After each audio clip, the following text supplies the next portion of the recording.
Wacana pemberian gelar pahlawan nasional kepada Presiden RI terus memicu polemik. Dari usulan agar semua mantan presiden mendapat gelar hingga penolakan keras dari aktivis. Fokus utama perdebatan, layakkah Presiden kedua Soeharto mendapat gelar pahlawan nasional? Ketua Umum Partai Golkar Bahlil Lahadalia mengusulkan agar tidak hanya Soeharto.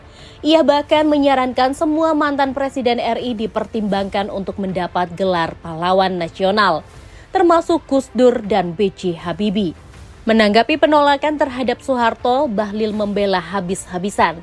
Ia menekankan bahwa jasa Soeharto selama 32 tahun memimpin sangat luar biasa.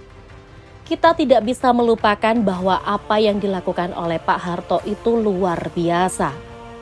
Bahlil mengungkit keberhasilan swasembada pangan, terjaganya inflasi, penciptaan lapangan kerja, hingga membawa Indonesia dijuluki macan Asia di era Orde Baru. Menurutnya, penolakan adalah hal lumrah, namun jasa harus tetap dihargai. Namun di sisi lain, koalisi yang terdiri dari 500 aktivis dan akademisi dengan tegas menyatakan penolakan. Deklarasi penolakan disampaikan di LBH Jakarta mendesak agar usulan Soeharto dibatalkan.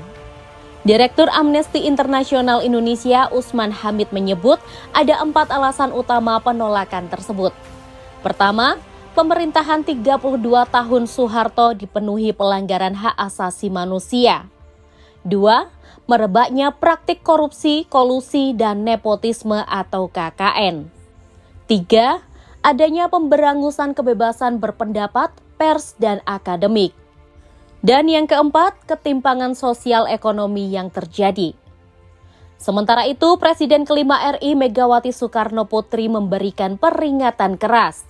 Tanpa menyebut nama, Megawati mengingatkan agar pemerintah tidak sembarangan dalam memberikan gelar pahlawan nasional.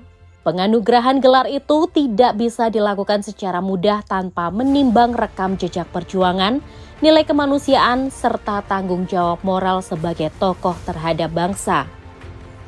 Megawati mencontohkan perjuangan ayahnya Soekarno yang dicabut mandatnya dan diisolasi tanpa proses pengadilan.